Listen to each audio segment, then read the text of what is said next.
Sí, esta es la segunda operación que se hace en el año, en el marco de una nueva plataforma que estamos trabajando desde el Ministerio Público Fiscal. En ambas participó el Departamento Judicial Junín como una de las cabezas que generaron la información para poder llegar a las investigaciones que dieron como resultante los allanamientos. Y bueno, nada, venimos trabajando la primera operación fue en el mes de junio, que se llamó Operación Protección de Infancias 1 y como resultante hubo 99 allanamientos. Y a partir de esa se comenzó a trabajar en esta segunda etapa, donde bueno, el resultante es el que vos recién mencionabas, 107 allanamientos. La mayoría de los allanamientos son en el ámbito de 62 localidades de la provincia de Buenos Aires y algunos fueron en otras provincias como Chaco y Santa Fe, que fueron específicamente gestionados del Departamento Judicial Junín. Bien, ¿13 aprendidos o detenidos? ¿Ese es el número entre ellos 2 docentes?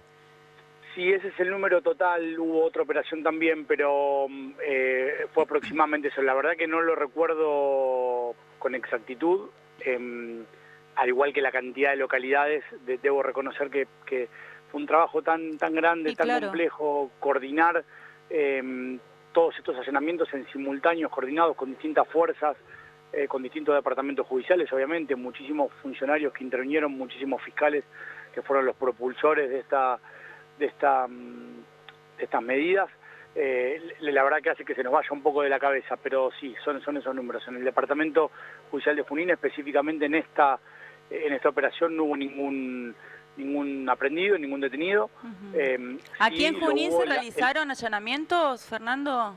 Sí, en el Departamento Judicial de Junín se realizaron 5 allanamientos y 2 más, que uno específicamente es en Chaco y el otro es en Santa Fe, que fueron gestados desde aquí porque las víctimas son pertenecientes al Departamento Judicial Junín. Ajá.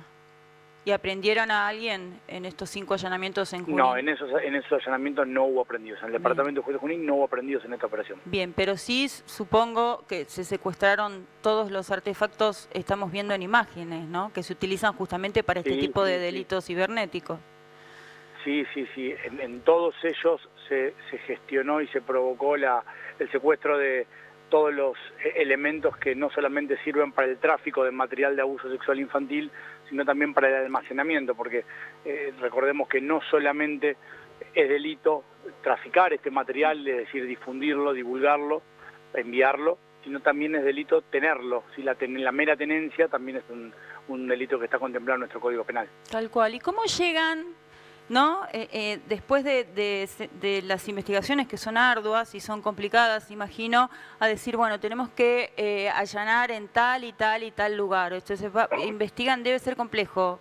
Si vos podés resumirlo, explicarlo de la forma más fácil posible, ¿no? Tiene que ver con una cuestión del IP de la computadora y demás.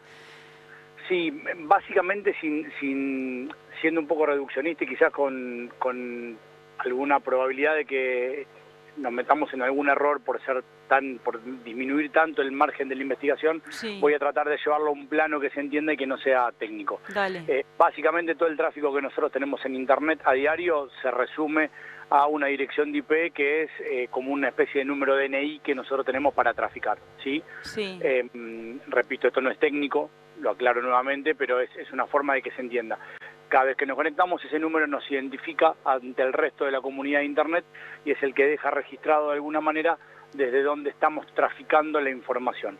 Ese es el primer gran dato que nosotros tenemos, que con herramientas que fueron proveídas al Ministerio Público Fiscal hace ya unos cuantos años y con la cual desde el Departamento Judicial de Junín incluso somos de los precursores en el uso de esa herramienta, empezamos a investigar, obtenemos el material del cual se está traficando, ¿sí? Que son materiales que están contrastados contra grandes bases de datos que identifican que el material es material de abuso sexual infantil.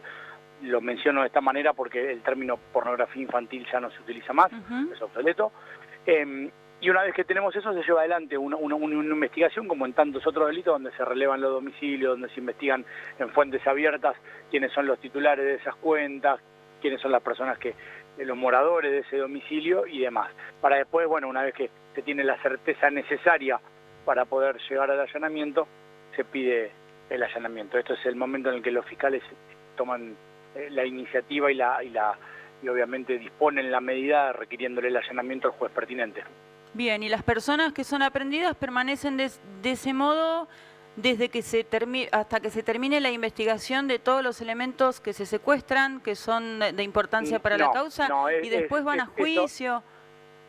Eso es muy variable y depende de cada caso en particular, porque tiene que ver con el hecho en específico, como también con las medidas que decida tomar el fiscal. Habitualmente se lo aprende, si es que esto no fue con una orden de detención previa, se lo llama a 308, que es un acto de defensa que tiene la persona para poder, si quiere hablar, exponer y contar lo que considere o no, o abstenerse de hacerlo, que está en su derecho, y a partir de ese momento se decide si va a quedar detenido, o sea, si se va a convertir esa aprehensión en detención o si va a transitar el resto de la investigación en libertad. Pero te vuelvo a repetir, depende mucho del caso en particular. Hay casos donde sí quedan detenidos y esa detención se convierte en una prisión preventiva, y en ese caso en particular va a seguir con esta preventiva hasta tanto la investigación se termine. Claro, se entiende perfectamente. Bueno, Fernando, la verdad que muy bueno el trabajo que hacen, esto de ser precursores también en el área dentro de la provincia de Buenos Aires y de poder participar y de alguna manera desenmascarar a toda esta gente que se esconde detrás de aparatos electrónicos, de pantallas, con un delito, ¿no? Practicando un delito que realmente es repudiable y aberrante. Sí, primero que nada quiero agradecerles a los fiscales, al fiscal general, a todos los que nos apoyan en esta investigación, porque desde la ayudantía fiscal hace mucho tiempo que venimos trabajando con esto, pero también es cierto que si no contáramos con el apoyo del resto de los funcionarios y magistrados judiciales, igual que de los jueces cuando requerimos las medidas de allanamiento y no son proveídas, esto no sería posible.